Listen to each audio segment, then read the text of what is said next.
Guys, in this video I'll teach you how to print different patterns in Python.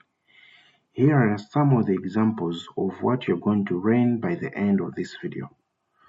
So by the end of this video you should be able to print this pattern, that pattern, and this pattern.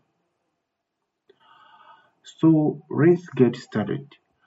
For a start, let us print a triangle like this one, a triangle with 8 rows. Let me create the output.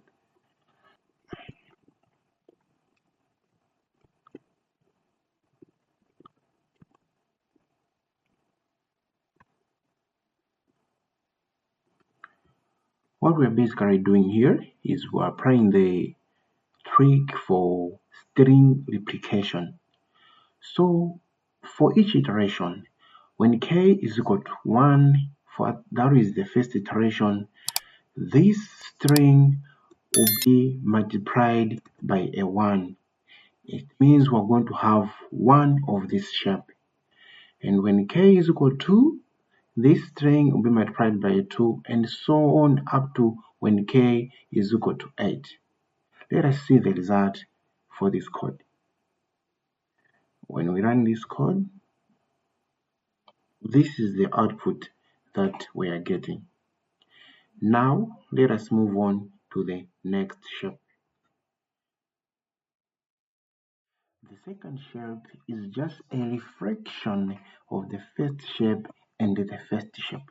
So it's a combination of the two.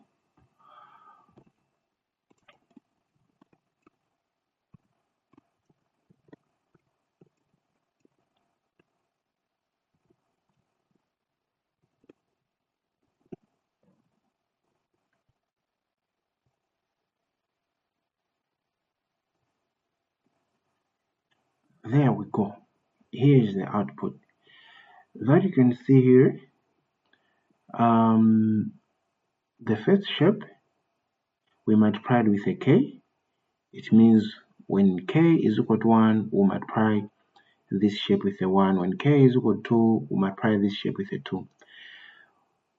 For the down triangle, we multiplied it with n minus j. So we know n is constant, n is 8, but j is changing.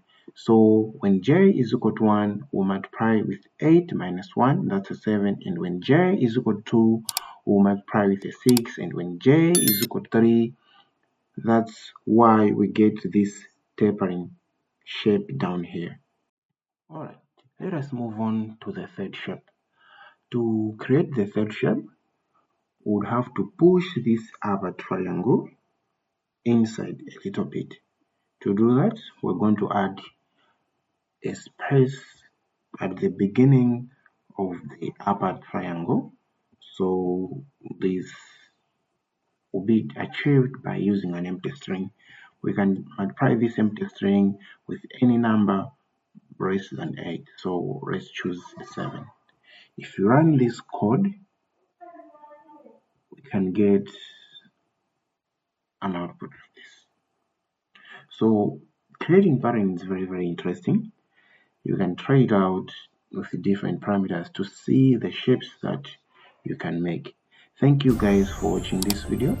Subscribe to my YouTube channel for more videos like this.